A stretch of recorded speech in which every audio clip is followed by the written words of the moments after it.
కృష్ణపట్టి దళంలో స్థానిక సమస్యలు ఎక్కువగా ఏది గుర్తించారు? ల్యాండ్ ఎక్కడ ఉన్నా భూమి సమస్య సీరియస్ ఉంది ప్రజలకై. మైదాన ప్రాంతాల్లో దాడుల గురించి కానీ వాటి గురించి ఏమైనా మీకు నేర్పారు అప్పుడు? ఇప్పుడు దళాలుగా ఏం లేవు, 1+1 1+2 ఉండేది నేను పోయే నాటికి. అవి సీరియస్ అయ్యి శత్రు దాడికి గురై లాస్ట్కు 2007 నాటికి నష్టపోయింది సీరియస్. పీపుల్స్ వారానికి మంచి బలం తీసుకుని కొండపల్లి సీతారామయ్య అనే వ్యక్తి పేరు గుర్తుంది అసలు ఎవరికైనా? అప్పుడు పార్టీకి వ్యక్తులు ప్రధానం కాదు, వాస్తవం పార్టీ ఇప్పుడు కూడా ఏం చెప్తుంది, కొండపల్లి సీతారామయ్యని 2 కోణాలుగా చెప్తుంది. పార్టీ ఎప్పటికీ వ్యక్తుల్ని ప్రైమరీగా తీసుకోదు, సిద్ధాంతాన్ని. మరి అంత వ్యక్తి గురించి ఆయన కనీసం ఆయన చనిపోయిన తర్వాత ఆయన వర్ధంతైనా సరే జరుపుతుంటారా పార్టీ? మేము జరపవాలి. ఎందువల్ల? సిద్ధాంతానికి వ్యతిరేకంగా ప్రవర్తించిండు కాబట్టి దాన్ని మేము తీసుకోం. మాధవ్ గారు గన్మ్యాన్ ఉన్నప్పుడు ఇంతమంది మీరు చెప్తున్న 20 మంది గన్మ్యాన్ ఉండడుగా, మరి ఆయన ఎన్కౌంటర్లో చనిపోయారు. మనం రాష్ట్ర కమిటీ సభ్యులు మీట్ అయిన తర్వాత వాళ్ళకి ఇన్ఫర్మేషన్ చేరింది విషయం. ఇక్కడ మీట్ అయ్యారు ఏంది అనే వెతుకుల్లో ఉంటున్న క్రమంలో మేమేం చేసినాం, అదే పరిసరాలు కొంచెం ఖాళీ చేసి కొంచెం దూరం వచ్చి ఉన్నాము.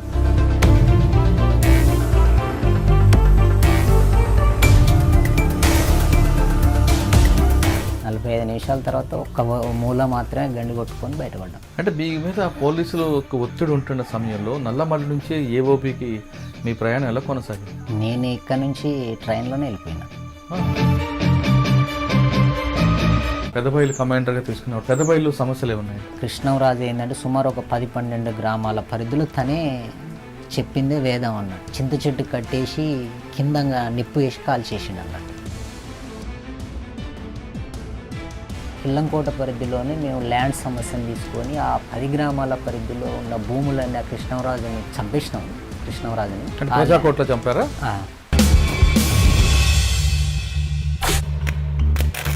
Welcome to crime confessions.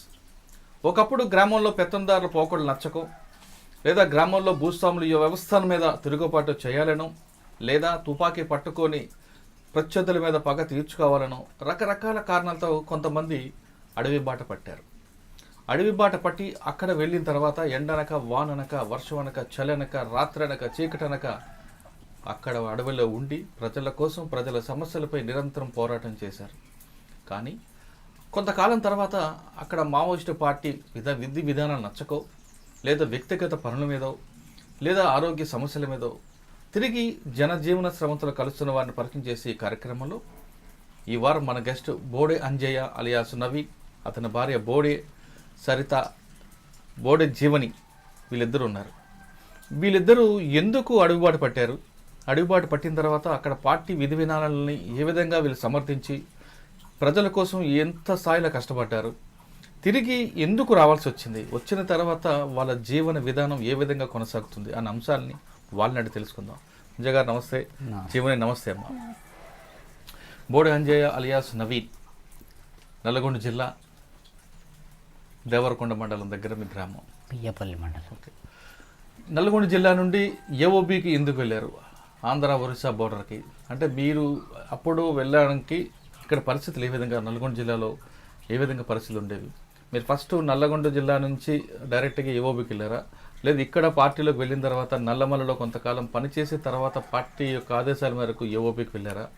ఏఓబికి వెళ్ళిన తర్వాత అప్పుడు ప్రజల సమస్యలకు ఏ విధంగా పోరాటం చేశారు? ఆదివాసుల కోసం మీరు ఎంత కృషి చేశారు? ఆదివాసులు పోరాటం చేసిన సమయంలోనే మీకు పరిణయం, మీ ప్రేమ వివాహం తర్వాత కొంతకాలం తర్వాత తిరిగి మీరు ఎందుకు జనజీవనశ్రంతో కలుసుకుంటున్నారు? ఈ ప్రశ్న సమాధానం చెప్పే ముందు బోడే అంజయ్య అలియాస్ నవీన్ యొక్క కుటుంబ నేపథ్యం చెప్పండి. కుటుంబ నేపథ్యం అంటే మేము అయితేనే 3 అన్నతమ్ములం. నేను నాకన్నా పెద్ద ఆయన ఉండు అన్న తర్వాత నేను, నా తర్వాత తమ్ముడు, 3. ఇంకా మాదంటే కుటుంబ నేపథ్యం అంటే పేద కుటుంబమే, ఫస్ట్ నుంచి కూడా పేద కుటుంబంగానే ఉన్నది.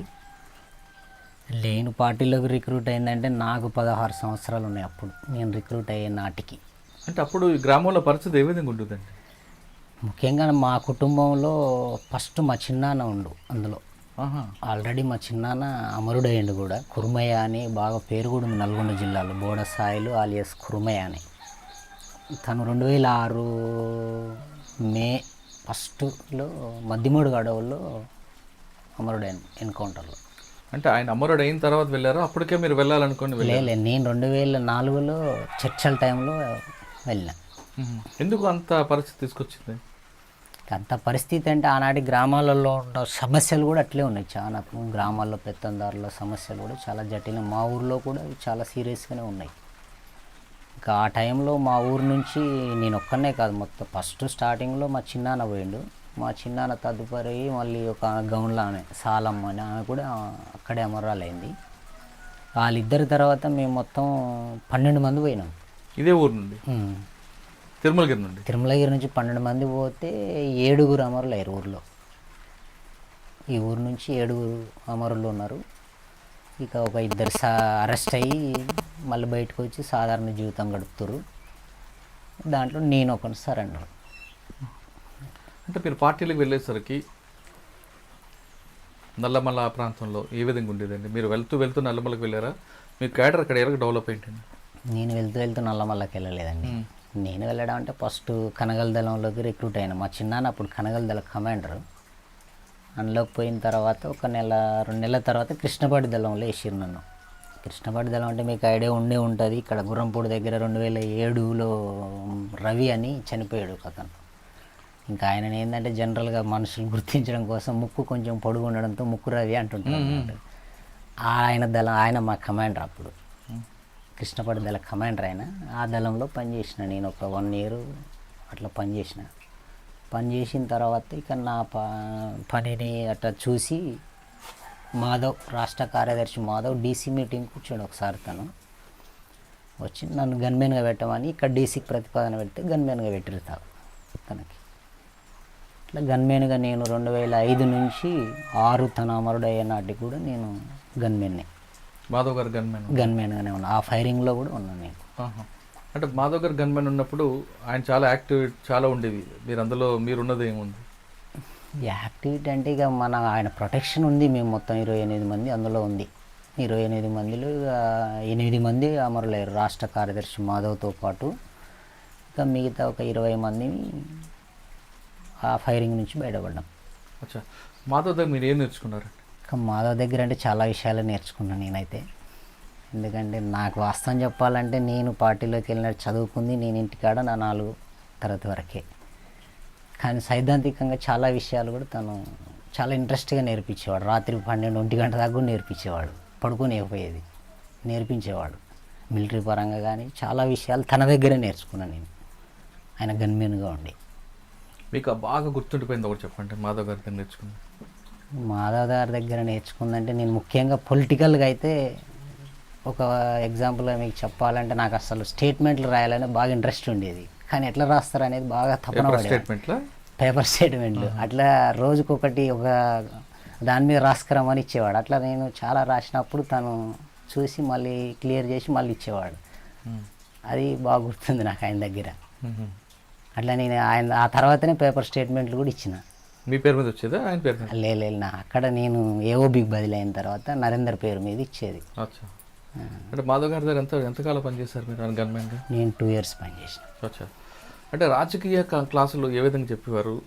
అప్పుడున్న పరిస్థితులు వేరు, ఇప్పుడున్న పరిస్థితులు వేరు, దానికి దీనికి వ్యత్యాసం ఏదని చెప్పేవారు? రాజకీయ క్లాసులు అంటే తను చాలా చెప్పేవాడు. రాజకీయ క్లాసులు అంటే అక్కడున్న నిర్దిష్ట పరిస్థితిని బట్టే ఉంటాయి. క్లాసులు అంటే ఏవో పురాణాలు ఉండవాడు ఎప్పుడైనా మనకి. రాజకీయంగా ఇప్పుడున్న పరిస్థితి ఏంది, దాడి ఏంది, శత్రువు యొక్క దాడి ఎట్లుంది, మన క్యాడర్ స్థితి ఏంది, మన పార్టీ స్థితి ఏంది అనే దాని మీదనే ఎప్పటికైనా మనం చెప్తాం క్లాసులు. అట్లా తను కూడా మాకు క్లాసులు చెప్పడం అవి చేసేవాడు. అయితే క్లాసులు అంటే ఎప్పటికి ఉండవు, 6 నెలలకు ఒకసారి అట్లా ఒక 1 నెల రోజులో 20 రోజుల్లో క్లాసులు స్టడీ. మీరు పనిచేసిన కృష్ణపట్టి దళంలో స్థానిక సమస్యలు ఎక్కువగా ఏది గుర్తించారు? స్థానిక సమస్యలు అంటే మేము అక్కడ ఎక్కువ గుర్తించిన దాంట్లో ల్యాండ్ ఎక్కడ ఉన్నా భూమి సమస్య సీరియస్గా ఉంది ప్రజలకైతే.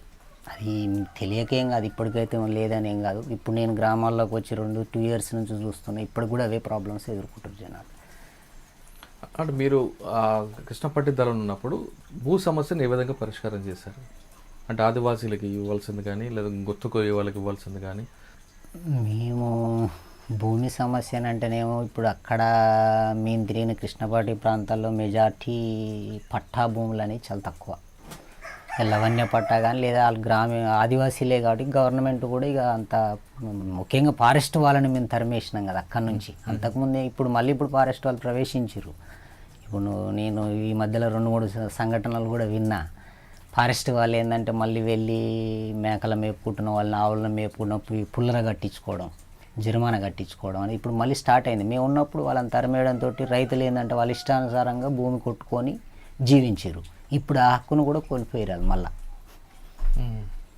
అది మేము కల్పించిన హక్కు ఏంటంటే వాళ్ళకి ల్యాండ్ పట్టా ఇవ్వకపోయినా వాళ్ళకి ఏంటంటే జీవించడానికి ఒక భూమి ఆధారాన్ని అయితే ఇచ్చినాం. అది మీకు బాగా గుర్తుండిపోయింది. తర్వాత మీకు అంటే అప్పట్లో మీరు పనిచేస్తున్న టైంలో అడవితో పాటు మైదాన ప్రాంతాల్లో కూడా పార్టీ ప్రభావం ఉండేది. అవును. మైదాన ప్రాంతాల్లో దాడుల గురించి కానీ వాటి గురించి ఏమైనా మీకు నేర్పారు అప్పట్లో? మైదాన ప్రాంతాల్లో దళాలంటే అప్పుడు దళాలుగా ఏం లేవు. 1+1, 1+2 ఉండేది నేను పోయే నాటికి.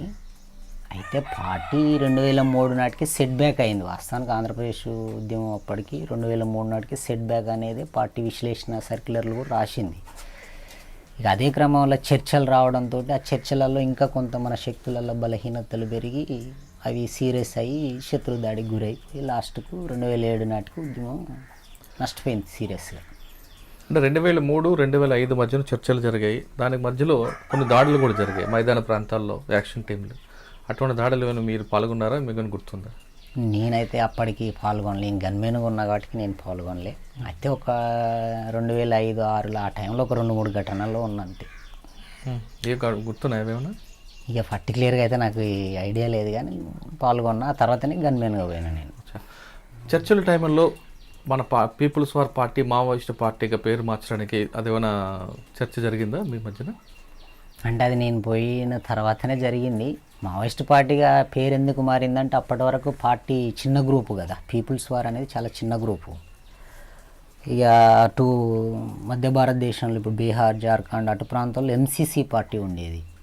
ఆ పార్టీ ఎంసీసీగా మా పార్టీ పీపుల్స్ వార్ పార్టీగా ఉన్నప్పుడు ఈ రెండు పార్టీలు ఏంటంటే 2002 నుంచి చర్చలు జరుగుతూ వచ్చినాయి. 2000 నాటికి చర్చలు క్లియర్ అయినాయి రెండు పార్టీల మధ్యన. క్లియర్ అయిన తర్వాత రెండు పార్టీలు విలీనంగా కావడంతో దాన్ని మావోయిస్టు పార్టీగా పేరు మార్చారు. పేరు మార్చారు కానీ మన తెలుగు వాళ్ళు, మన భారతదేశం నాయకులు చాలామంది ఉన్నారు. ఉదాహరణ కొండపల్లి సీతారాం అవ్వచ్చు, కొమరం భీమ్ అవ్వచ్చు, అల్లూరు సీతారాం అవ్వచ్చు, జర్సా ముండా అవ్వచ్చు. ఇటువంటి వాళ్ళందరూ కూడా ఆదివాసుల కోసం పోరాటం చేస్తే వాళ్ళ పేరు కాకుండా పక్క దేశంలో ఉన్న మావో పేరును పెట్టుకోవడానికి కొంతమంది విభేదించారనేది వాస్తవం అంటారా కాదంటారా? అది బయట కొంతమందిలో అవగాహన లోపంతో మాట్లాడుతారు కానీ కరెక్ట్ అయితే కాదు. ఎందుకంటే సరే వాళ్ళు విదేశీ వాళ్ళైనా ఎవరైనా మావో అనేది విదేశీ కాదని మేము అంటలేము. కానీ సిద్ధాంతం అనేది అది ప్రపంచవ్యాప్తంగా అమలు చేయబడ్డ సిద్ధాంతం. అది వాస్తవానికి సిద్ధాంతాన్ని విభేదించే సమస్య అయితే లేదు కదా.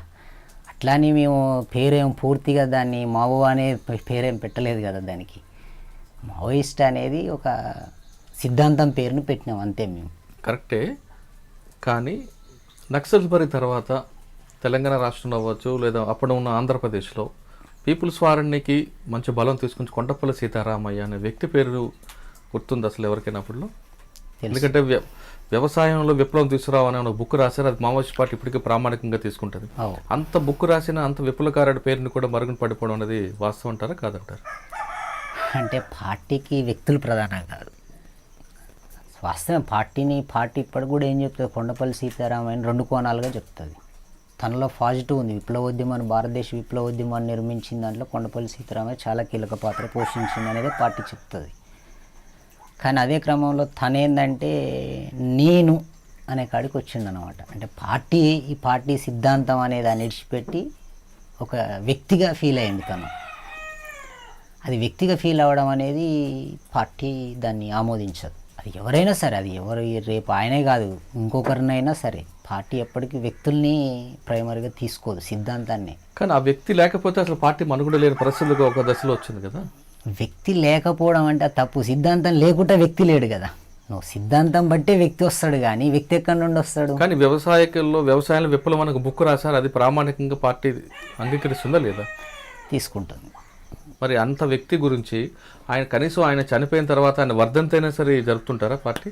మేము జరపం. అవి ఎందువల్ల అంటే తను లాస్ట్కు సిద్ధాంతానికి వ్యతిరేకంగా ప్రవర్తించిండు కాబట్టి దాన్ని మేము తీసుకోం.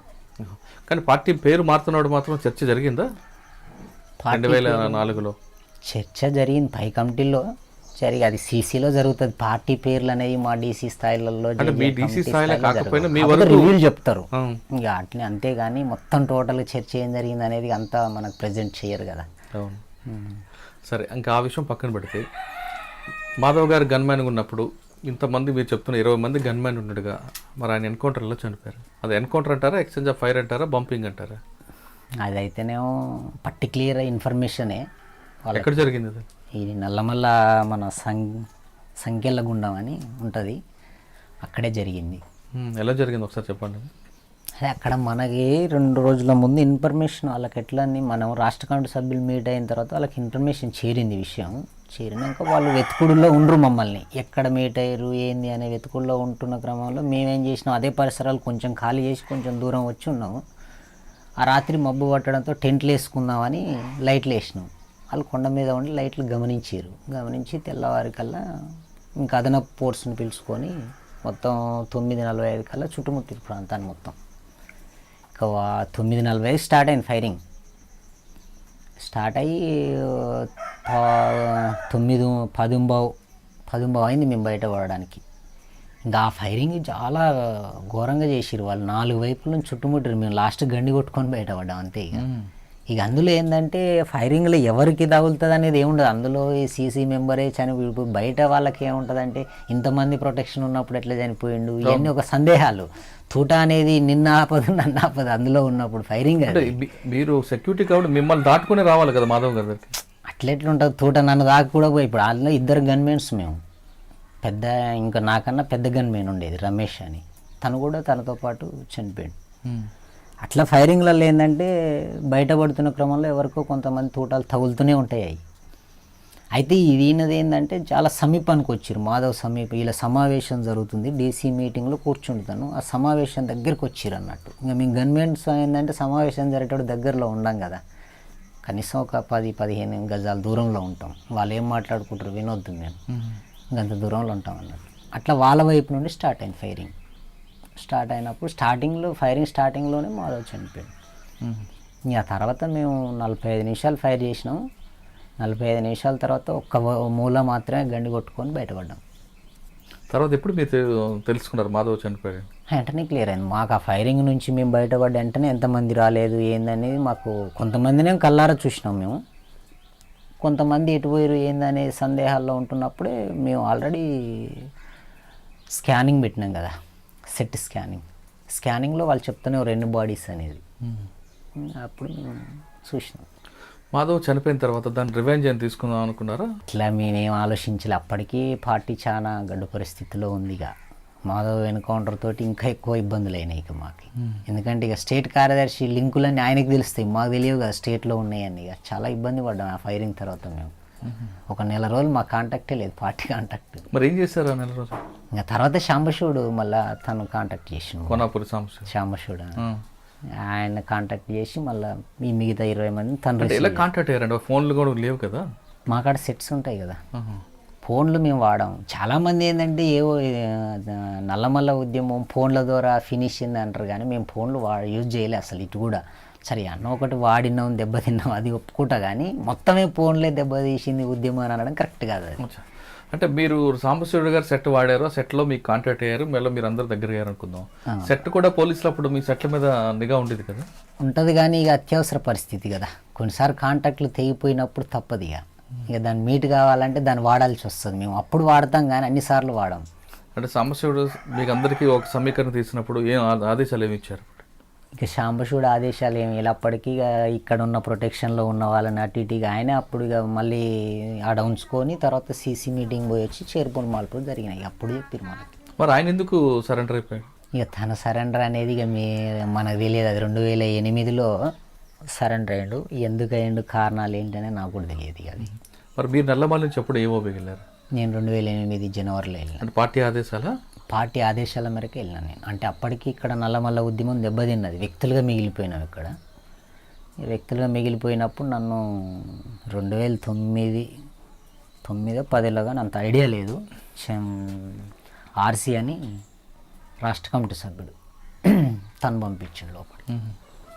ఇక్కడ వాతావరణం వేరు, అక్కడ వాతావరణం వేరు. ఇదంతా ఈ నల్లమల్ల అనేది ఒక ప్రాంతం, ఒక కొండలు, ఒక వింటే ఏఓబిలో కొండలు ఎక్కి దిగడం అది పెద్ద కష్టమైంది. అది మరి ఈ వాతావరణానికి ఆ వాతావరణానికి భాష కూడా తేడా ఉంటుంది, మిగతా అన్ని ఆహారపు అలవాట్లు కూడా తేడా ఉంటాయి. దీన్ని ఏ విధంగా మీరు సర్దుకున్నారు అక్కడ? నేనైతే ఒక సంవత్సర కాలం చాలా తిప్పలే పడ్డా. అంటే నాకు ఎక్కి దిగడం కొండల మీద అంత ఇబ్బంది అనిపించలే, ముఖ్యంగా తిండి విషయంలో చాలా సమస్య ఎదుర్కొంది.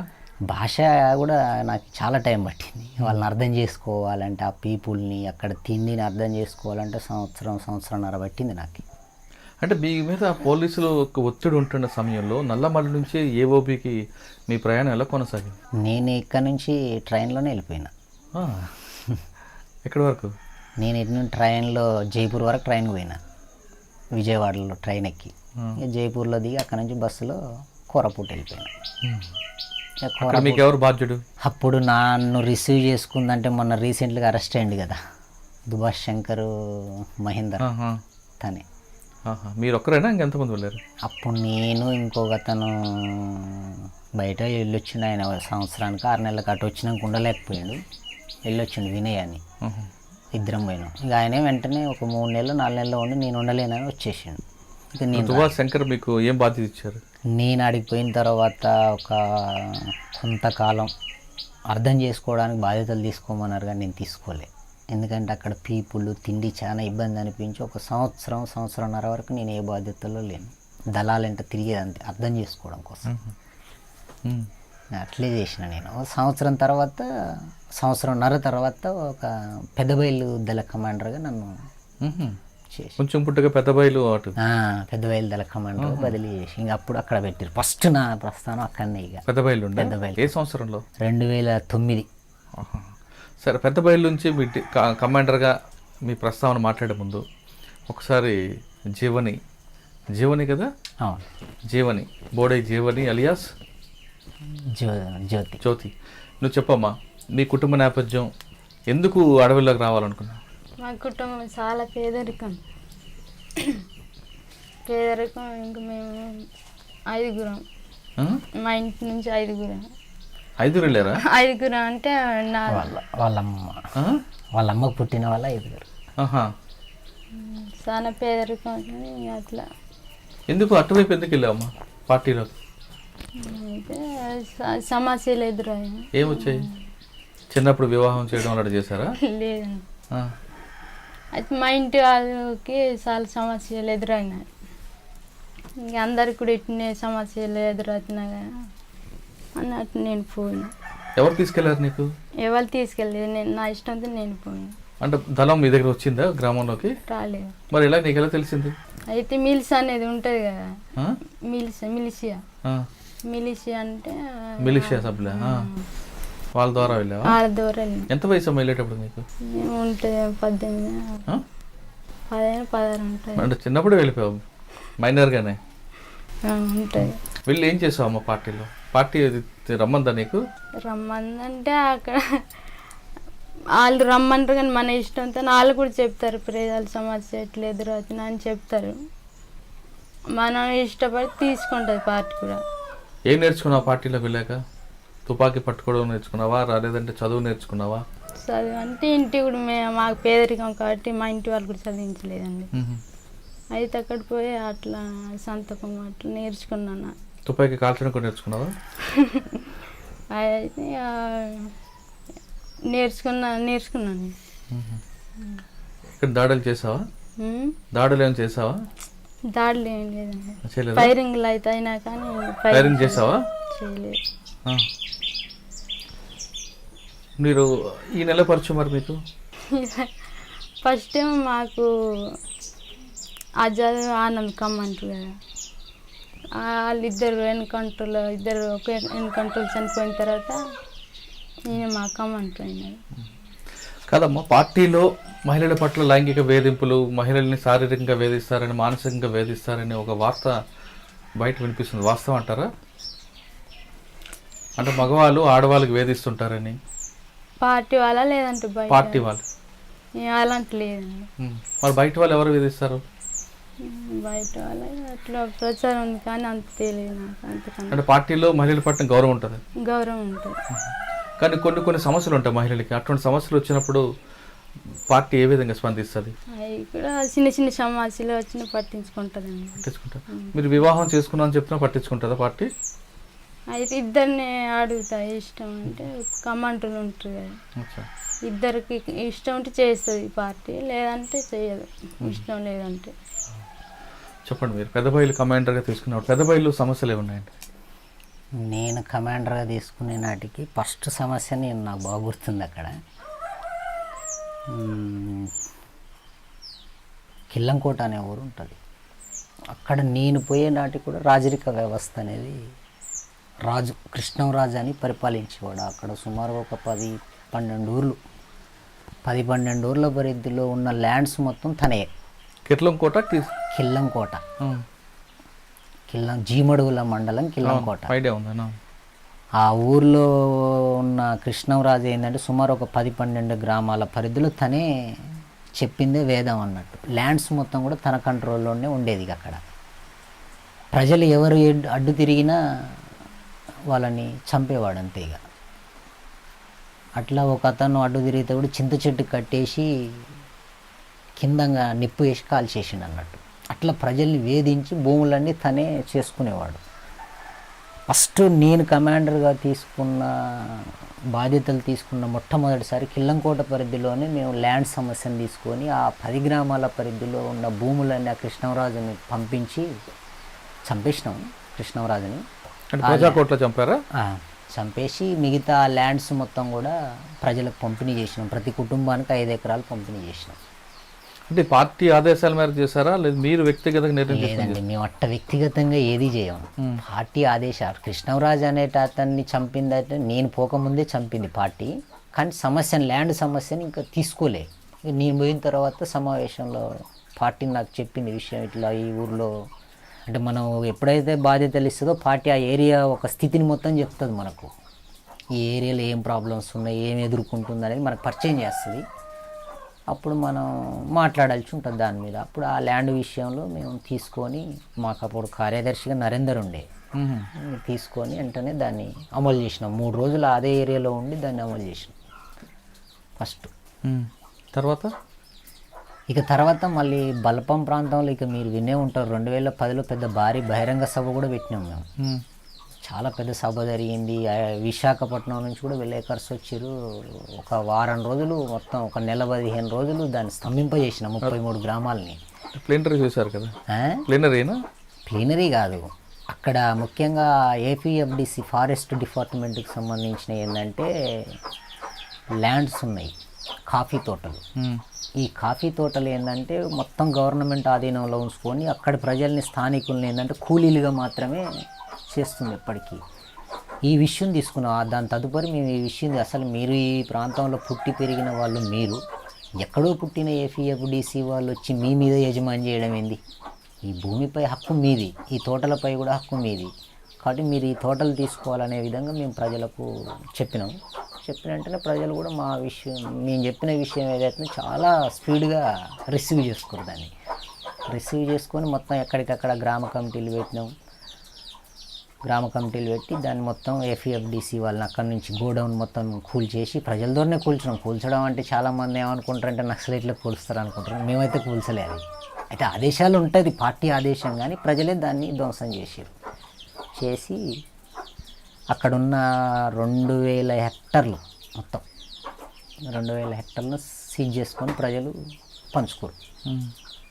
పంచుకొని ఇప్పుడు వాళ్ళే అనుభవిస్తారు. నేను బయటికి వెళ్ళే నాటికి కూడా దాని మీద కమిటీ ఉంది. కమిటీ ప్రతి సంవత్సరం ప్రజలకు ఆదాయం ఎంత పోతుంది ఏంది అవన్నీ కూడా రివ్యూ చేస్తాం. ఇప్పుడు పెద్దబయలు దాటిన తర్వాత మీకు ఒక పెద్ద చెరువులాగా వస్తుంది. దాని తర్వాత మీకు బలిమల. అవును, బలిమల దాడేప్పుడు మీరు ఎక్కడున్నారు? బలిమల దాడప్పుడు నేను ఏఓబిలోనే ఉన్నా, కానీ అయితే నేను ఆ దాడి నాటికి నేను డీకే పోయి ఉంటుంది. ఆ దాడి గురించి మీకు ఏమైనా ముందు తెలుసా? తెలియదు. అది ఎట్లా జరిగింది, ఫ్రీ ప్లాన్ అవన్నీ మనకు రివ్యూ చెప్తారు. అది దాంట్లో పాజిటివ్ ఏంటి నెగిటివ్ ఏంటి అని చెప్తారు, కానీ పార్టీ అట్లా ఎట్లా ప్లాన్ చేసినాం అవి చెప్పదు. సరే, ప్లాన్ గురించి చెప్పలేదు. దాడి తర్వాత సమీక్ష జరుగుతుంది మీకు. అవును. ఆ సమీక్షలో ఆ దాడి గురించి ఏం చెప్పారు? సమీక్ష అంటే ఎట్లుంటుంది, పాజిటివ్ అంటే ఈ దాడి మనకు ఎట్లా ఉపయోగపడింది అనేది చెప్తుంది మనకు. దాని గురించి అదే ఆ పాజిటివ్ ఏం చెప్తారు? పాజిటివ్ అనేది అంటే మేము చేయడం అనేది గ్రేహౌండ్స్ మీద, అప్పటికి గ్రేహౌండ్స్ ఏమంటుంది, దేశంలోనే ఆదర్శం అనేది కదా ఒకటి. వాస్తవానికి గ్రేహౌండ్స్ ఆదర్శం అంటే ఎట్లా ఆదర్శం అయింది, దొంగ దెబ్బలు తీయడంతో ఆదర్శం అయింది అనేది చెప్పుకొస్తుంది. ఆ దాడి తర్వాత గ్రేహౌండ్స్లో ఒక భయం కూడా పుట్టుకుంది వాళ్ళకి. అంటే ఆ దాడిలో పాల్గొన్న వారెవరు మీకు తర్వాత ఎదురుపడ్డారా? ఎవరు బలిమల దాడిలో పాల్గొన్న క్యాడర్స్ ఎందుకున్నారుగా. ఏమంటారు వాళ్ళు? ఏమంటారు అనేది ఏముంటుంది, దాంట్లో వాళ్ళు వచ్చింది నీళ్ళల్లో కాబట్టి మన వాళ్ళు ఫైరింగ్ చేయడంతో ఫస్ట్ దెబ్బలోనే అది లోపలికి మునిగిపోయింది. ఇక మన తూటాలకు చనిపోయింది తక్కువ, మెజార్టీ నీళ్ళల్లో చనిపోయారు వాళ్ళు. అంటే ఆ దాడిలో ప్లస్ ఒకటి ఉంటుంది. ప్లస్ ఏంటంటే వాళ్ళు నీళ్ళలో ఉన్నారు, మీరు అప్పర్ హ్యాండ్లో ఉన్నారు కాబట్టి వాళ్ళు ప్లస్. అక్కడ కూడా మైనస్ కూడా కొన్ని ఉంటాయి. ఆ మైనస్ మీరు ఏం గుర్తించారు? మైనస్గా మేమైతే దాని అటు వాస్తవానికి పార్టీ దాడి చేయాలనే దాంతోనే ఉంది. అసలు వాస్తవానికి ఏంటంటే వాళ్ళు బలిమేలో చాలా కాలం తిరుగుతురు, దాడి చేయాలని చాలా కాలం ఎదురు చూస్తుంది. కాకపోతే సమయం అప్పుడు దొరికింది అంతే. అంటే ఆ దాడిలో మీకు నష్టం జరగలేదు ఇక్కడ? ఆ దాడిలో లేదు. అంటే నేను అడుగుతుంది ప్రాణ నష్టం కాదు, ఒక ఆపరేషన్ అయినప్పుడు ప్లస్ మైనస్ రెండు ఉంటాయి. ఇక దాడిలో నష్టం అంటే బుల్లెట్స్ ఎక్కువ కొట్టినాం అనేది ఒక సమీక్ష అంతే. ఇక అందులో కానీ పెద్దగా మాకు నష్టాలు ఏం జరగాలి అందులో. అంటే కొంతకాలం ఆ దాడిలో దొరికిన వాళ్ళని కూడా చంపేశారు, పట్టుకొని చంపారనేది ఒక వాదన వచ్చింది. అది కరెక్ట్ కాదు. వాళ్ళు గ్రేహౌండ్స్ వాళ్ళు ఈదుకుంటూ ఒక ఒడ్డుకు వస్తే అక్కడ పట్టుకుని అచ్చన దారుణంగా చంపారనేది కూడా అది కరెక్ట్ కాదు. అందులో దొరికింది మన చేతికి ఇద్దరే. చేతికి ప్రాణాలతో దొరికిన ఎవరు చంపలేదా? ఒక అతనికి డబ్బులు ఇచ్చి పంపించింది పార్టీ. తను గాయపడ్డాక మళ్ళీ 4,000 5,000 చేతిలో పెట్టి వెళ్ళిపోమని చెప్పింది. మీరు ఆ టైంలో ఎక్కడున్నారు? జీకే వీధిలో ఉన్నారా? నేను దండకరాన్ని పోయినా. అక్కడ ఏం చేస్తున్నారు? నాకు అప్పుడు ఇంకా నేను కొత్తగా కదా వచ్చింది, 2000 జనవరిలో కదా నేను అటు పోయింది 8. ఇది జరిగింది జూన్లో. ఇంకప్పుడు నేను ఏ బాధ్యతలు తీసుకోలే, మామూలుగా దళాలను అర్థం చేసుకోవడానికి తిరుగుతాను. అంటే బలిమల ఇష్యూ తర్వాత పెద్దబైలు, ముంచెం పుట్టిగా, పాడేరు ఆ ప్రాంతం అంతా పార్టీకి కొంచెం బలం ఎక్కువ వచ్చింది చెప్పుకోవాలి. ఆ బలాన్ని, ఆ ప్రజల యొక్క మద్దతుని ఏ విధంగా కూడగొట్టుకుంటూ పార్టీ బలోపేతం చేయడానికి కృషి చేశారు? బలిమేల దాడి తర్వాత కాకపోతే ప్రజాబలం అనేది ఒక సంఘటన తర్వాత కొన్నిసార్లు పెరుగుతుంది, కానీ పార్టీ సెట్ బ్యాక్ అయింది అనేది ఇక్కడ ఆంధ్రప్రదేశ్ మన నల్లమల్ల ఉద్యమం అవి రెండు ఒకటేసారి సెట్ బ్యాక్ గురైనాయి. 2003లోనే సెట్ బ్యాక్ గురైనవి. అవే కంటిన్యూ అవుతూ వచ్చింది. ఈ బలిమేల ఘటన తర్వాత కొంత పుంజుకోవడం అంటే ఒక ఘటన పాజిటివ్ వేసి ప్రజలలో ఏమైందంటే కొంత సంబంధం ఎక్కువ పెరిగింది, ప్రజా సంబంధం ఎక్కువ పెరిగింది. ఆ టైంలో కాఫీ పోరాటం ఒకటి తీసుకున్నాం, భూమి సమస్యలు తీసుకొని చేసినాం ఆ ఘటన తర్వాత. కానీ మొత్తానికే పార్టీ ఎక్కువ వ్యాపించింది అనడం కరెక్ట్ కాదు. అది కాకపోతే ఆ మేరకు ఉపయోగపడింది అదంతే. ఓకే, కానీ అదే సమయంలో పోలీసు నిర్బంధం కూడా బాగా పెరిగింది. ఆ నిర్బంధాన్ని ఏ విధంగా ఎదుర్కొన్నారు? ఆ క్రమంలో మీ మీద దాడులు జరిగాయా? నిర్బంధం అనేది పార్టీకి కొత్త ఏం కాదు. ఇది మీకు కూడా తెలుసు. చాలామంది ఏమంటారు అంటే నిర్బంధం పెరిగి కొంతమంది బయటకు వస్తారు అని అంటారు, కానీ కరెక్ట్ కాదు ఇది. అయితే ఒకటి ఏంటంటే ప్రభుత్వాలు మారుతున్న కొద్దీ వాళ్ళ ఎత్తుగడలు వాళ్ళకు ఉంటాయి. దాడిని తీవ్రతరం చేయడం అనేది ఉంటుంది. అట్లా దాడి అనేది ఏంటంటే 2010 తర్వాత ఆపరేషన్ గ్రీన్హాంట్ అనేది ఒకటి తీసుకొచ్చింది కేంద్ర ప్రభుత్వం. అప్పుడు కాంగ్రెస్ ప్రభుత్వం ఉంది, సోనియా గాంధీ, మన్మోహన్ సింగ్ ప్రభుత్వం ఉంది. అప్పుడు దాన్ని ఆపరేషన్ గ్రీన్హాంట్ దాడి తర్వాత ఏంటంటే కేంద్ర బలగాలు మోహరించి కొంత దేశవ్యాప్తంగా దాడి తీవ్రతరం చేసింది. అయితే ఆ దాడిని అప్పుడు ఎదుర్కొనే శక్తి మాకు లేదంటే ఎదుర్కొంది పార్టీ దాడిని. ఎక్కడ నువ్వు ఆపరేషన్ గ్రీన్హాంట్ మొదటి దశను ఓడించింది, సెకండ్ దశను ఓడించింది, మళ్ళీ ఇప్పుడు ఆపరేషన్ పహార్ అనేది కూడా తీసుకొచ్చిరాళ్ళు. అంటే ఎప్పటి దాడిని అప్పుడు ఓడిస్తూనే వస్తుంది. అందులో కొంత పార్టీ కూడా నష్టపోతుంది. ఏ దాడినైనా మీరు ప్రత్యక్షంగా పాల్గొన్న దాడులు కానీ లేదా పోలీసు వైపు జరిగిన ఎక్స్చేంజ్ ఆఫ్ ఫైర్లో తప్పించుకుంది కానీ ఏమైనా ఉందా? నేను ఉన్నాయి. ఎక్కడ? 1 2 అని చెప్పండి. ఏఓబిలో ఒక 3 ఉన్నాయి, ఇటు ఒక 3 ఉన్నాయి. ఎటువైపు ఉన్నాయి ఏఓబిలో? ఏఓబిలో లోసింగ్ ఎన్కౌంటర్ అనేది ఒకటి జరిగింది. గ్రౌండ్స్ మీద మేము దాడి చేయాలనుకున్నాం. అదేమైందంటే వాళ్ళు దాన్ని ముందే ఊహించి కౌంటర్ ఫైరింగ్ జరిగింది. దాని మీద మా మీదే కౌంటర్ జరిగింది దాడి.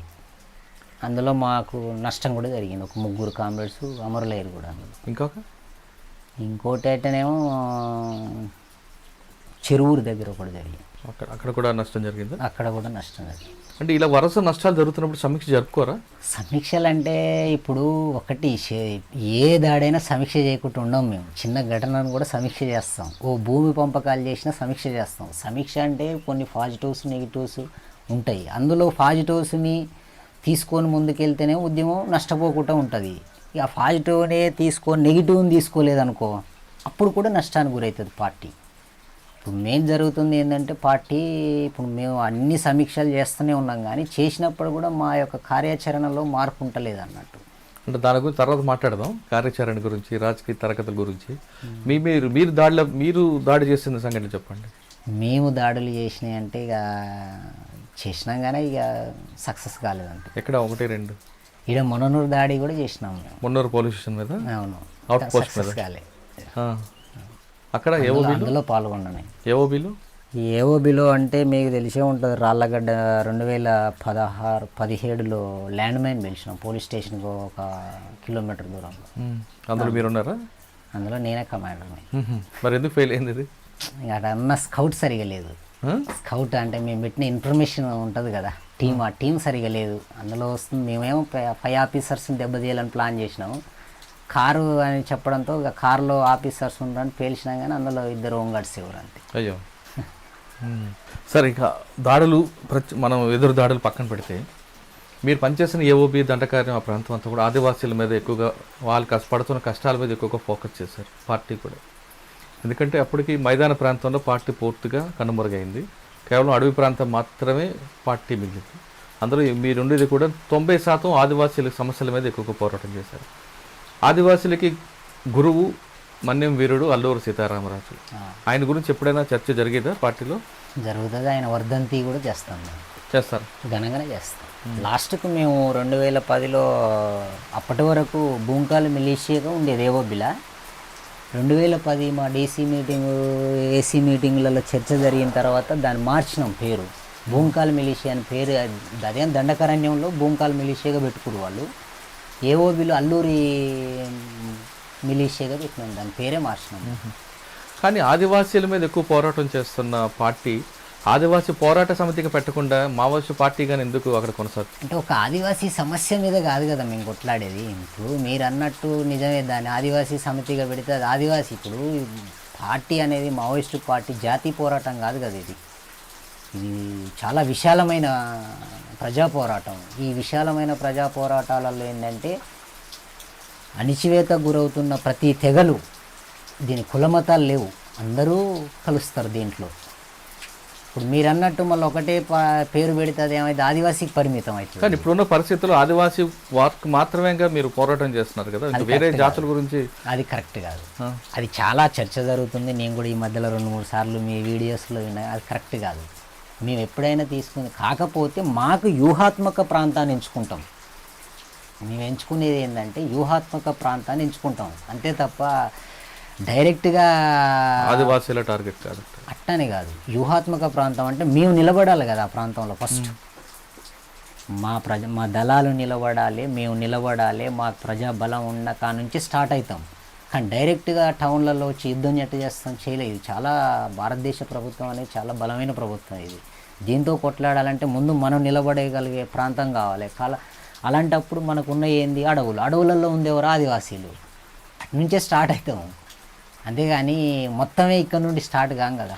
సరే, మీరు అన్నట్లుగా మన అడవుల్లో ఆదివాసీలు అంటే మీకు ముందు బలం ఎక్కడుందో ఆ బలం నుంచి క్రమేపీ ముందుకు వెళ్ళాలని మీరు వ్యూహం వేసుకుంటవచ్చు. కానీ అక్కడ పనిచేస్తున్న ఆదివాసులకి అక్కడ ఉన్న steel factories, Rourkela steel plant అవ్వచ్చు, లేదా బిలాయ్ స్టీల్ ప్లాంట్, లేదా కొన్ని చాలా ఎస్ఆర్ పైప్స్ లాంటి కంపెనీలు ఉన్నాయి. అక్కడ మీరు అందరూ ఉద్యోగాలు ఇప్పించారు. ఉద్యోగాలు ఇప్పించి వాళ్ళు జీవన విధాన మార్పు కోసం మావోయిస్టు పార్టీ కృషి చేసిందని మాత్రం వాస్తవం అది. కానీ వాళ్ళలో రాజకీయ చైతన్యం తీసుకురావడానికి మీరు ఏమైనా కృషి చేశారా? మేము స్టీల్ ప్లాంట్లని స్టీల్ ప్లాంట్ అని కాదు, అక్కడ జరుగుతున్న పరిశ్రమలో వాళ్ళందరికీ ఉద్యోగాలు ఇప్పించారు. ఉద్యోగాలంటే కొన్ని దగ్గరలో గవర్నమెంట్ ఇచ్చిందిలే, కానీ వాస్తవానికి మేము గనులతో ప్రాంతాలను దేని కూడా మేము ఆమోదించదు మా పార్టీ. దాన్ని పూర్తిగానే మేము వ్యతిరేకిస్తాం. సరే, వ్యతిరేకించిన అక్కడున్న మీ ప్రాంతంలో ఉన్న ఆదివాసీలలో రాజకీయ చైతన్యం తీసుకురావడానికి పార్టీ ఏమైనా కృషి చేసిందా? మేము ఎప్పటికప్పుడు చాలా ప్రయత్నాలు చేస్తూనే ఉంటాం. అది ఎక్కడ మేము ఆ ప్రయత్నాన్ని ఆపం, చిన్న అవకాశాన్ని కూడా మేము వదులుకోం. ప్రజల్లో చైతన్యం పెంచకుంటే ఈరోజు మావోయిస్టు పార్టీ ఆదివాసీ ప్రాంతాల్లో అంత బలంగా నిలబడలేదు కూడా. కానీ మావోయిస్టు పార్టీ అనేది కేవలం ఆదివాసీ అడవికే పరిమితం అవుతుంది కదండి. మైదాన ప్రాంతాలు పూర్తిగా కనుమరుగైందని వార్త. మైదాన ప్రాంతాలు అంటే పార్టీ బలం తగ్గింది కాబట్టి వ్యూహాత్మక ప్రాంతాల్లోకి వెళ్ళిపోయింది, కానీ మైదాన ప్రాంతాల్లో మాత్రం ప్రజలకు ఎందుకు సమస్యలు లేవు? మరి ఎందుకు ప్రజలందరూ మావోయిస్టు పార్టీకి దూరం అవుతున్నారు అనుకోవాలి? దూరం అవుతారు అనుకోవడం అది ఒక కోణం, కానీ మేము అట్లా అనుకుంటలేము. వాస్తవానికి అన్ని సెక్షన్ ప్రజల్లో పార్టీ ఉంది, అన్ని ప్రాంతాల్లో కూడా వస్తుంది, కానీ కాకపోతే దాని బలం తగ్గుతున్న కొద్దీ ఏమైందంటే ఈ మైదాన ప్రాంతాలను విడిచిపెట్టినాం అంతే మేము. అంటే ఇక్కడ ఇంకొక ప్రశ్న వస్తుందండి. మావోయిస్టు పార్టీ అనేది ఎప్పుడో పెట్టిన పార్టీ, 40 సంవత్సరాల క్రితం నుంచి పోరాడుతున్న పార్టీ. అప్పుడు ఎంచుకున్న లైన్నే ఇప్పటికీ కొనసాగడం వల్లే, ఆ లైన్ని మార్చకపోవడం వల్లే ప్రజలు పార్టీకి దూరం అవుతున్నారనేది వాస్తవం అంటారు కాదంటారు? అది వాస్తవం కాదు. పార్టీ ప్రజలకు సంవత్సరం కూడా సమీక్ష జరుపుకుంటూ ప్రజలకు ఉన్న సమస్యలకు అనుకూలంగా పార్టీ విధానాలను కూడా మార్చుకుంటుందా? నువ్వు ప్రజలు అక్కడ దీర్ఘకాలిక ఏ సమస్యను ఎదుర్కొంటున్నా నిర్దిష్ట పరిస్థితిని బట్టి ఆ పరిస్థితికి అనుగుణంగానే మా యొక్క ఎత్తుగడలు ఉంటాయి తప్ప, ఇప్పుడు పార్టీ ఓవరాల్ లక్ష్యం ఏంటిది? దేశాన్ని విముక్తి చేయాలి. దేశాన్ని విముక్తి చేయడం అంటే ఉట్టినే కాదు, భూమి మావోయిస్టు పార్టీ కేంద్రం. ఇప్పుడు భూమి సమస్య అనేది అంతటి ఎందుకు తగ్గింది? ఇప్పుడు భూస్వామ్య సమస్యలు, అర్ధ భూస్వామ్య సమస్యలు కూడా కనుమరుగుతున్నాయి. ఈ రోజుల్లో అదే లైన్ పట్టుకోవడం అనేది కరెక్ట్ కాదేమో కదా? అది భూస్వామ్య వ్యవస్థ లేదు అనుకోవడం రాంగ్. అది మన వ్యవస్థ అర్ధ భూస్వామ్య వ్యవస్థ కూడా ఉందంటారా? అర్ధ భూస్వామ్య వ్యవస్థ ఉందనేది మనం చెప్తుంది. దాంట్లో ఇప్పటికి కూడా నీకు చాలా స్పష్టంగా చూడాలనుకుంటే ఇప్పుడు భూస్వామ్యం లేదంటుండ్రు. భూస్వామ్యం లేనప్పుడు మంత్రులు 1000 ఎకరాలు సంపాదిస్తారు, అది మీకు కూడా తెలుస్తుంది. అంటే నా క్వశ్చన్ ఏంటంటే, కేవలం ఆదివాసీలకి లేదా అడవికి పరిమితం అవుతున్న పార్టీ మిగతా మీరు అన్నట్లుగా భారతదేశంలో ఉన్న చాలా సమస్యలు ఉన్నాయి, ప్రజలకు ఎదుర్కొంటున్నారు. ఆ సమస్యలను ఫోకస్ చేయకుండా కేవలం అక్కడికి మీ ఉనికి కోసమే ఆ ప్రాంతంగా పరిమితం అవుతున్నారు అనేది పోలీసులు అంటుంటారు. ఇక అంటుంటారంటే ఎవరిది వాళ్ళు చెప్తుంటారు. అయితే పార్టీ ఎప్పుడు దాన్ని అట్లా ఆలోచించట్లేదు. పార్టీ దాని యొక్క కృషి అది చేస్తూనే ఉంటుంది. వచ్చినప్పుడు దాని బలాన్ని అంచనేసుకుంటూ అడుగులేస్తుంది, కానీ ఒకటేసారి ఎగిరిపడడం అనేది సాధ్యం కాదు, అది చేయదు కూడా. ఓకే, మీరు చెప్తున్నట్లుగా సాయుధ పోరాటం ద్వారా భారతదేశం నుంచి విముక్తి చేయొచ్చు, భారతదేశానికి భూస్వామ్య పాలన విముక్తి చేయొచ్చు అని మీరు అంటున్నారు. ఇది దీర్ఘకాల పోరాటం జరుగుతుంది, దాదాపు 40 సంవత్సరాలు జరుగుతుంది. దీర్ఘకాల పోరాటం ద్వారా మీరు అనుకున్న లక్ష్యం చేరుతుందని మీరు భావించారు అప్పుడెప్పుడైనా? మేము ఖచ్చితంగా భావించినాం, చేరుతుందని అనుకుంటున్నాం. దీర్ఘకాల పోరాటం దీర్ఘకాలికం అంటే అది ఎప్పుడు దీర్ఘకాలం అని కాదు. 40 సంవత్సరాలు అంటే ఇప్పుడు ఆ రోజు మావోనేమో ఒక 30 సంవత్సరాలకి దేశాన్ని విముక్తి చేసిండు. అయితే అప్పటికి ఇప్పటికీ చాలా మార్పులు. అంటే మావో చేసుకున్న భౌగోళిక పరిస్థితులు వేరు, మన భౌగోళిక పరిస్థితులు వేరు, మన మౌలిక హక్కులు వేరు ఉన్నాయి. వాళ్ళ దేశానికి అనుగుణంగా మార్చుకుంటూ వాళ్ళ ఆ విధంగా వెళ్ళబట్టే వాళ్ళ రాజ్యం తీసుకొచ్చారు. కానీ మనం వాళ్ళకు అనుగుణంగా వెళ్తున్నాం తప్ప మన దేశంలో ఉన్న పరిస్థితులు, మన ప్రజలు ఎదుర్కొనే సమస్యల మీద మనం అవగాహన లేకపోవడమే ఈ పార్టీ దూరం అవుతుందని అది కరెక్ట్ ఒకటి. 2 కుల సంఘాలు కూడా గ్రామాల్లో పెరగడం వల్ల కూడా ప్రజలకి పార్టీకి మధ్య గ్యాప్ వచ్చిందని కూడా వాడుతుంది. అది కరెక్ట్ కాదు. మావో సిద్ధాంతాన్ని ఆచరిస్తున్నాము అనేది ఇప్పుడు చాలామంది ఏమంటారు అంటే చైనా పరిస్థితి వేరు, చైనాలో ఉన్న నిర్దిష్ట పరిస్థితులు వేరు, అసలు వాస్తవానికి ఇది మా డాక్యుమెంట్లో కూడా మేము చాలా స్పష్టంగానే రాసుకున్నాం. వ్యూహం ఎత్తుగడల డాక్యుమెంట్లో ఏముంటుంది అంటే ఓవరాల్గా సిద్ధాంతం అనేది ఒకటే చెప్తుంది. మార్క్సిజం లెనినిజం మావోయిజం సిద్ధాంతం ఒకటే చెప్తుంది, కానీ ఏ దేశ భౌగోళిక పరిస్థితులు ఆ దేశానికే వర్తిస్తాయి అనేది మా డాక్యుమెంట్లో చాలా స్పష్టంగానే చెప్తాం మేము. అంతేగాని అక్కడి ఎత్తుగడలు తెచ్చి ఇక్కడ పెట్టట్లేము, అట్లా పెడితే అవి పొసకవు కూడా, అది కరెక్టే కాదు. మరి ఎందుకు మనం ముందుకు వెళ్ళలేకపోతున్నాం? ఎందుకంటే ఇక్కడ పార్టీ చాలా ప్రయత్నాలు చేస్తుంది, కానీ కొన్నిసార్లు ఏమవుతుంది అప్ అండ్ డౌన్లు అవుతుంది, అంతేగాని ముందుకు వెళ్తలేదు అనుకోవడం అది కరెక్టే. ముందుకు వెళ్తూనే ఉంది పార్టీ, కాకపోతే కొన్నిసార్లు ఏమవుతుంది అని అంటే ముందుకు వెళ్తుంది, కొన్నిసార్లు ఏమో డౌన్ అవుతుంది పార్టీ దాడి పెరిగినప్పుడు, అంతేగాని పూర్తిగానే ముందుకు పోతలేదు అనుకోవడం ఎట్లా పోతూనే ఉండదు. కానీ అడవుల్లో ఆదివాసుల అభివృద్ధిని అడ్డుకోవడానికి మావోయిస్టు పార్టీలు ఇబ్బంది పడుతుంటాయి అనేది కూడా కొంతమంది అంటుంటారు. దాంతో రోడ్లు వేయడం కానీ, లైట్ల విషయంలో కానీ, మంచినీటి విషయంలో కానీ. ఒకప్పుడు మీరు అన్నట్టు కొన్ని రోడ్ల విషయంలో పార్టీ మొండి వైఖరిగానే ఉంది. అయితే ఆ విషయంలో ఇప్పుడు మేము మా పార్టీ 2013-14 నుంచి సమీక్ష చేసుకుంది. రోడ్ల విషయంలో మేము ఇప్పుడు వ్యతిరేకిస్తలేము, అది కరెక్ట్ కాదు కూడా. ఎందుకంటే నేను కమాండర్గా ఉన్నప్పుడే గాలికొండ ప్రాంతంలో చాలా రోడ్లకు పర్మిషన్ ఇచ్చిన నేనే, పార్టీ ఆదేశాల మేరకు. అంటే నేనే అంటే నా వ్యక్తిగా ఇయ్యాను నేను, పార్టీ ఆదేశాల మేరకు నేను రోడ్డుకు పర్మిషన్ ఇచ్చిన. అంటే పర్మిషన్ అంటే ఎట్లా ఇస్తాం, ఇప్పుడు ప్రజలకు రోడ్డు ఎంత అవసరం అంతే. కానీ కొన్ని దగ్గరలో ఏం చేస్తారు అని అంటే డబుల్ రోడ్డు వేస్తారు. డబుల్ రోడ్డు అనేది మరి ఆదివాసీ ప్రాంతాలకు అంత అవసరం ఎందుకు వస్తుంది వాళ్ళకంటే, అక్కడ ఆదివాసీ ప్రాంతాలలో ఖనిజాలు తవ్వాలి అంటే వాళ్ళకి రోడ్డు అవసరం. ఆ రోడ్డుని ఏంటంటే డబుల్ రోడ్డు వేయడం ద్వారానే ఉపయోగపడుతుంది. ఇప్పుడు వాళ్ళు మెయిన్గా గాలికొండ ప్రాంతం, కోరుకొండ ప్రాంతం అనేవి వాళ్ళకి బాక్సైడ్ ఖనిజ సంపద ఉంది అందులో. దాన్ని ఇప్పుడు కాదు, 98 నుంచి తెలుగుదేశం గవర్నమెంట్ నుంచి చాలా ప్రయత్నాలు చేస్తుంది. కానీ అది సాధ్యపడలే. ఎందుకు పడలే అంటే మావోయిస్టు పార్టీ అక్కడ నిర్దిష్టంగా ప్రజలకు ఎప్పటికప్పుడు అవగాహన కల్పించింది కాబట్టి అది సాధ్యం కాలే. చివరిగా నేను ఆ 2 ప్రాంతాల్లో కమాండర్ చేసినప్పుడు కూడా 2013-11లో బృందాకారత్, కేంద్ర మంత్రి బృందాకారత్ కూడా వచ్చిందాం, సిపిఎం. ఆమె మీద కూడా ప్రజలు దాడి చేశారు. ఆ దాడి వెనక పార్టీ ఉందని. అవును, ఉంది, పార్టీ ఉందండి. నేను కమాండర్గా ఉన్న దానికి ప్రత్యేక ఆ ఏరియా దళ కమాండర్ నేనే. ఆ మీటింగ్ మొత్తం ఏర్పాట్లు నేనే చేసిన సమయం. ఎందుకు దాడి చేశారు అసలు వాస్తవానికి ఏంటంటే వాళ్ళు ఎర్రజెండా ముసుగులో కొన్ని దుందో ప్రభుత్వ వైఖరిని ప్రదర్శిస్తారు. అది కరెక్ట్ కాదు. ఇప్పుడు అది ఎంత ఉన్నా నువ్వు కరెక్ట్ చెప్పాలి. వాళ్ళు ఏమంటారు అంటే, ఒకసారి ఏమంటారు అంటే ప్రైవేట్ కంపెనీలు తవ్వద్దు, గవర్నమెంట్ కంపెనీలు తవ్వచ్చు అంటారు. ఏ తవ్వితే ఏ రాయి అయితే తల పగలగొట్టుకోవడానికి, తల పగలాలంటే అది శుద్ధరాయి అయినా గట్టి రాయి అయినా తల పగులుతుంది. అవును, మేమనేది ఏంటంటే అసలు బాక్సైటే తవ్వద్దు. బాక్సైడ్ తవ్వడం ద్వారా ఇక్కడ కాలుష్య ప్రాంతంగా మారి ప్రజలకు చాలా ఇబ్బందులు వస్తాయి. అది అవసరం లేదనేది నేను చెప్తున్నాను. అంటే మీరు బృందాకారత్ గారి మీద దాడిని సమర్థించుకుంటారు? సమర్థించుకోవడం అనేది కాదు, అది ప్రజలు ఎందుకు చేసిరా వైఖరి స్పష్టంగా లేకపోవడంతో ప్రజలే నిలదీసిరా అని. అవును, జర్రెల ప్రాంతాలు ప్రజలే నిలదీసిరు. నీ వైఖరి ఏంటి చెప్పంటే చెప్పలేకపోయిందా, చెప్పలేక వెళ్ళిపోయింది బయటికి ఇక ఆ సభ నుంచి. సరే, ఇక ఇంకొక విషయంకి వస్తే, కాసేపు మీ ప్రేమ వ్యవహారం తీసుకొస్తే, జ్యోతి గారితో పరిచయం ఏ విధంగా వచ్చింది? మీ వివాహానికి పార్టీ ఏ విధంగా అనుమతి ఇచ్చింది? వివాహం అంటే మేము ఫస్ట్ 2014లో రిక్రూట్, ఒక 5 సంవత్సరాలు అవుతుంది పార్టీలోకి వచ్చి, అంతే. 5 సంవత్సరాలు అవుతుంది. అంటే మీకు ఎక్కడ పరిచయం? మీ దళమైనా? మా దళమే. అంటే ఇప్పుడు చెప్పింది కదా తను ఇందాక, ఆజాద్ కమాండర్ ఫస్ట్ ఆ ఏరియాకి, నేను కోరుకొండ కమాండర్ని. ఆజాద్ గాలికొండ వీళ్ళది. పార్టీ అనుమతి ఇచ్చిందా? అనుమతి అంటే ఇక నేను బయటకు వచ్చేటప్పుడు ఇక నేను చెప్పేసి వచ్చేసిన అంతే. ఇక నేను పెళ్ళి ఆడేం చేసుకోలే, బయటకు వచ్చేసి. సరే, మరొకసారి మన అడవిలోకి వెళ్దాం. అడవిలో మీకు పడ్డ కష్టాలు, వర్షం అన్నీ చాలా ఉంటాయి. ఇవన్నీ కూడా మీకు సర్వసాధారణ అనిపిస్తుంటుంది. ఎండనక, వాననక, వర్షం అవ్వచ్చు, అక్కడ ఆ చాలలో నీళ్ళు తాగుతారు, అడవిలో దొరికింది తింటారు, ప్రజలు ఏమి ఇస్తారో తింటుంటారు. ఇంత కష్టాలు అనుభవిస్తారు, మీకు ఒక్కోసారి ఇంటికి వెళ్దామని అనిపిస్తుంటుందా? మెజార్టీ అయితే మేము ఎప్పుడు అట్లా, నా వ్యక్తిగతంగా నేనైతే ఎప్పుడు అట్లా ఆలోచించలేదు. కష్టాలు అనేవి తప్పవు. ప్రజా పోరాటం చేస్తున్నప్పుడు ఈ పోరాటాల్లో ఇవన్నీ సహజమే అనేది అర్థం చేసుకుంటాను. సరే, ఎవరో ఒకరిగా బలహీనంగా ఉన్నప్పుడు ఏం బాధలి అని ఆలోచించేటోళ్ళు కూడా ఉంటారు. నేను కాదనను. నేనైతే నా వ్యక్తిగతంగా అయితే నేను ఎప్పుడు అనుకోలే. సరే, బయటకు రావడం అనేది ఒక కోణం, కానీ ఉన్నప్పుడు నేను ఎప్పుడు రిస్క్ వాళ్ళే వీటికి.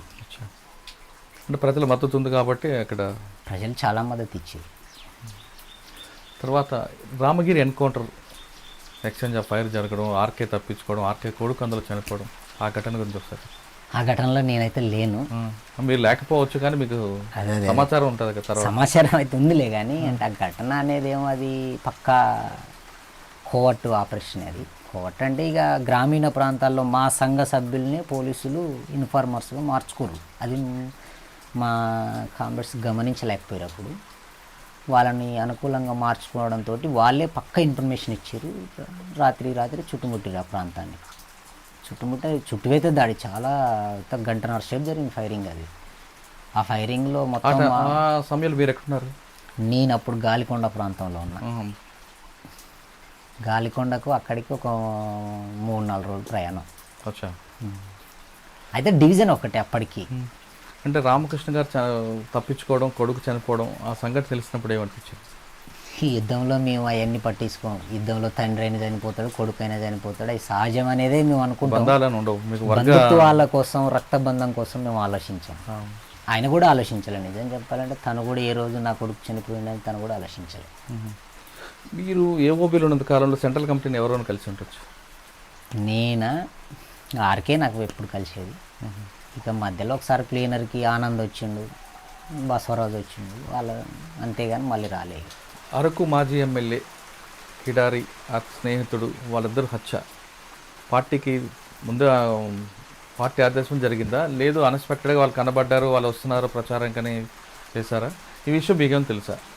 ఈ ఘటనలో అయితేనేమో నేను లేను, కానీ మనకున్న ఇన్ఫర్మేషన్ మనకు అక్కడ రివ్యూలు జరుగుతాయి పార్టీ, అక్కడ డివిజన్ వేరే, అది అప్పటికి మా డివిజన్ కమిటీ వేరే, ఆ డివిజన్ కమిటీ నిర్దిష్టంగా తన మీద దాడి చేయాలనేది ఒక పథకం రూపొందించుకుంది.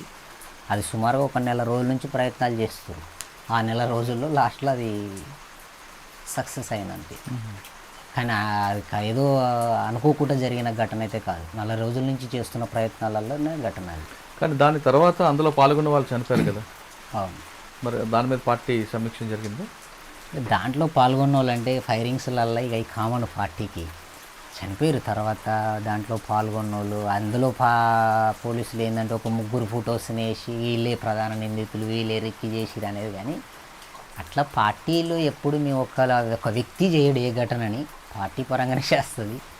కాకపోతే అక్కడ కమాండర్గా ఉండి పాత్ర పోషించడానికి కీలకం అవుతాడు గంతే. ఇప్పుడు మీరు చెప్తున్నట్లుగా పార్టీకి ఇంకా బలం ఉంది కాబట్టి అక్కడ అలాంటి ఘటనలు చేయడానికి ప్రజలు మద్దతు ఇచ్చారనేది మీ మాటల్లో అర్థమవుతుంది. మరి ఇంత జరుగుతున్న ప్రజలకు పార్టీకి మధ్యన ఆ గ్యాప్ అనేది ఎందుకు పెరుగుతుంది? గ్యాప్ అంటే పార్టీకి ప్రజలకు మధ్యన గ్యాప్ ఉందనేది మేము కూడా చెప్తున్నాం. ఇంకా ప్రజలని అర్థం చేసుకోవడం, వాళ్ళ తిండి అలవాట్లని, ప్రజలు ఇంకా వాళ్ళ సమస్యలను ఓల్ని చేసుకోవడం, పట్టించుకోవడం అనేది కొంచెం తగ్గినప్పుడు గ్యాప్ ఖచ్చితంగా వస్తుంది. అది ఎంత క్లోజ్గా సంబంధం ఉంటేనేమో ప్రజల మధ్యన సంబంధాలు, చిన్న చిన్న సమస్యలు కూడా పార్టీ పట్టించుకుందనుకో ప్రజలకు కూడా ఒక పార్టీ మీద నమ్మకం వస్తుంది. కానీ క్రమేపీ ఆదివాసీ యువకులు కూడా పార్టీకి దూరం అవుతున్న సంఘటనలు ఎదురవుతున్నాయి. దానికి మనం ఏ విధంగా అర్థం చేసుకుంటాం? అవును, ఇక ఇప్పుడైతే రిక్రూట్మెంట్ తగ్గింది, దాంట్లో మేము కూడా దాన్ని చెప్తున్నాం. మన సుధీర్ కూడా చెప్పింది కూడా దాంట్లో, అది వాస్తవం కూడా. పార్టీ ఎందుకంటే కొంత బలం తగ్గింది. ఎందువలన అంటే మెయిన్గా పార్టీ ఇంకా దాన్ని అర్థం చేసుకొని ఇప్పుడున్న లీడర్స్ ఎవరైతే ఉన్నారో దాన్ని ప్రజల కాడికి దాని సిద్ధాంతాన్ని అర్థం చేయించడంలో ఉన్న ప్రాబ్లం. అంటే ప్రజల సమస్యలను పూర్తిగా గుర్తించుకోవడం అనేది అంతే మెయిన్ సమస్య. అంతేనా? లేదు పార్టీ వైపు ఇప్పుడు మీరు చెప్తున్న ఆదివాసీ ప్రాంతాల్లో ప్రభుత్వం అభివృద్ధి పథకాలు చేపట్టడం, టెక్నాలజీ రావడం, దానికి యువత అటువైపు అట్రాక్ట్ అవ్వడం, అది కూడా ఒక కారణంగా భావించుకోవచ్చు. దీనైతే మేము భావిస్తలేమండి. ఇది వాస్తవం కూడా కాదు, వాస్తవమే. టెక్నాలజీ పెరిగిన మాట వాస్తవమే. తర్వాత డెవలప్మెంట్ కార్యక్రమాలు డెవలప్మెంట్ కార్యక్రమాలు అంటే ప్రజల వద్దకు డెవలప్మెంట్ కార్యక్రమాలు వెళ్ళి అనడం కరెక్ట్ కాదు. అవి వెళ్ళలే. ఇంకా అక్కడ పథకాలు అనేవి ప్రకటనల మేరకు పరిమితమైనవి, కానీ ప్రజల వద్దకైతే వెళ్ళలేదు డెవలప్మెంట్. అయితే టెక్నాలజీ మావోయిస్ట్ పార్టీని దెబ్బ కొట్టింది అనడం కూడా మేము ఎప్పుడు అట్లా అనుకుంటలేము. అది మమ్మల్ని ఎక్కడ నష్టపరచలేదు. అంటే మీకు నష్టపరచలేదు, కానీ గ్రామీణ ప్రాంత యువకులు టెక్నాలజీకి అలవాటు పడడం, సెల్ ఫోన్కి ఎక్కువగా వాళ్ళు అలవాటు పడడంతో పార్టీలకు వెళ్ళడానికి వాళ్ళు విముక్తి చూపిస్తున్నారనేది కూడా పోలీసులు అంటుంటారు. అది కరెక్ట్ అయితే కాదు మేము అనుకుంటుంది. మా సిద్ధాంతాన్ని కరెక్ట్గా పార్టీ చెప్పిన ప్రాంతాల్లో నువ్వు అంతకన్నా సెల్ ఫోన్లు వాడిన ప్రాంతాల నుంచి కూడా రిక్రూట్ ఉంటుంది. సరే, ఫైనల్గా మీరు ఒక లక్ష్యంతో వెళ్ళారు. ఇక్కడ మీకు చిన్న ఉన్నారు గ్రామీణ ప్రాంతంలో, అప్పుడున్న పరిస్థితులు వేరేగా ఉండేవి కాబట్టి మీరు అడుగుబాటు పట్టారు. ఇప్పుడు దాదాపు 20 సంవత్సరాల తర్వాత పరిస్థితులు మారాయి, గ్రామాలు అభివృద్ధి చెందాయి. కొన్ని మీరు అన్నట్లుగా పేపర్లకే ప్రకటమైనా కొన్ని పథకాలు ప్రజలు నేరుగా వెళ్తున్నాయి. మరి ఇంత డెవలప్ అవుతున్న టైంలో ఇంకా కొన్ని ప్రాంతాల్లో, ఆదివాసీ ప్రాంతాల్లో మౌలిక హక్కులు, మౌలిక సదుపాయాలు ఏమని మీరు అంటున్నారు. మరి ఎందుకు మీరు పోరాటం చేయకుండా తిరిగి జనజీవన స్రవంతిలోకి వచ్చారు? ఇక నేను జనజీవన స్రవంతిలో కంటే ఇక కొన్ని పార్టీలో నాకు కొన్ని వైరుధ్యాలు వచ్చినాయి. పార్టీలో మా సెక్రటరీకి నాకు మధ్యన కొంచెం వైరుధ్యాలు వచ్చినాయి. సెక్రటరీ ఇక వ్యక్తుల పేర్లు అవసరం లేవులే, కానీ అట్లా నేను వెళ్ళిపోవాలని నిర్ణయించుకున్నా. వెళ్ళి వచ్చినాక కూడా మధ్యాహ్న మళ్ళీ పార్టీ వచ్చి కలిసి 2 రోజుల తర్వాత నేను బయటకు వచ్చి ఒక దగ్గర ఉన్నా, మళ్ళీ పార్టీ కూడా వచ్చి కలిసింది నన్ను. ఇది కరెక్ట్ కాదు నీ ఆలోచన, వైరుధ్యాలు ఉంటే పార్టీ సమరస్యపూర్వకంగా పరిష్కరించుకోవాలని కూడా నన్ను కోరింది. ఇక నేను సుముఖంగా లేని, నేను చాలా కాలం నుంచి సద్మనుతలేవు వాటికి నాకు ఇది కరెక్ట్ అనిపిస్తలేదని నేను బయటకు వచ్చేసి. అంటే పార్టీలో సభ్యుల మధ్యన, కమిటీ మధ్యన చిన్న చిన్న విభేదాలు రావడం, కుటుంబంలో ఏ విధంగా వస్తాయి అదే విధంగా వస్తాయని సహజం. అది అంత చిన్నదానికే మీరు అలిగి బయటకు వస్తేలాగా చిన్నదంటే అది చాలా కాలం నుంచి ముదురుతూ వస్తుంది అది. ఏంటో ఆ సమస్య అది పార్టీ నోటీస్ తీసుకెళ్లారా సెంట్రల్ కమిటీకి? పార్టీకి కూడా తెలుసు ఆ విషయం. అంటే మీ ఇద్దరు పిలిపించి మాట్లాడడం చేయలేదా? ఇక లేదు, అది ఈ మధ్యన ఇక వాళ్ళు కలిసి మాట్లాడతామన్నారు. నేను వచ్చినాక ఇక నేను పోదలుచుకోలే. ఇక బయటకు ఒకసారి వచ్చే నిర్ణయం తీసుకున్నాక నేను ఎప్పుడు ఆ నిర్ణయం తీసుకోలే. ఎన్ని కష్టాలు పడ్డా కానీ బయటకు వెళ్ళిపోవాలన్న నిర్ణయాలు నేను తీసుకోలే. తీసుకున్న తర్వాత మళ్ళీ నేను మార్చుకోలే. ఇక ఏంటి అంత మీకు మనసును గాయపరిచే విభేదం ఏంటో? ఇక కొన్ని ఉంటాయి కదా, అందులో కూడా ఉంటాయి. అంటే బయటలాగే మన బయట చూస్తున్న రాజకీయ పార్టీలాగే మావోయిస్ట్ పార్టీలో కూడా కొంతమంది వ్యక్తుల ప్రాబ్లం, పార్టీ ప్రాబ్లం కాదు. పార్టీలో వ్యక్తుల ప్రాబ్లం వచ్చినప్పుడు మా పార్టీ ప్రాబ్లం కింద వస్తుంది కదా. అది కరెక్ట్ కాదు. మరి మీరు వ్యక్తి మీద కోపంతో పార్టీని విడిచారు కదా మీరు. అవును, అది నా బలహీనత. పార్టీని ఇడిచిన అనేది నా బలహీనత, కానీ పార్టీ కార్నర్ కాదు దానికి. మీరు వర్గపోరు కోసం వెళ్ళే మీరు అక్కడ పార్టీలో సమస్య పరిష్కరించుకొని ఇప్పుడు ఆదివాసుల గురించి పోరాటం చేయకుండా ఒక వ్యక్తితో ఉన్న విభేదాలకి మీరు కఠిన నిర్ణయం తీసుకోవడం ఎంతవరకు కరెక్ట్ అంటారు? కరెక్ట్ అని నేను అంటలేను, అది నా బలహీనతగానే నేను చెప్పుకుంటున్నదాన్ని. అయితే దాన్ని అర్థం చేసుకొని మనం పై కమిటీ దాకా తీసుకపోతే అది ఏదో ఒకటి తేలేది. కాకపోతే ఇక నాకంత ఓపిక ఇక నశించలే. ఇక పార్టీలో అరుణక్క ఆమె కోపం, ఆమెతో విభేదాలు, ఆమె కింద వాళ్ళని చులకం చేస్తుంది, అదే ప్రధాన కారణం అంటూ అరుణక్క మీద కొంతమంది అబాండాలు వేస్తుంటారు. అది వాస్తవం అంటారా? అది ఆమె కూడా చాలాసార్లు పార్టీ గుర్తింపజేసింది. అది అప్రోచ్ ఉంటుంది. ఆమె మూలంగానే చాలామంది కూడా కొంతమంది భరించలేక కూడా వెళ్ళిపోతారు.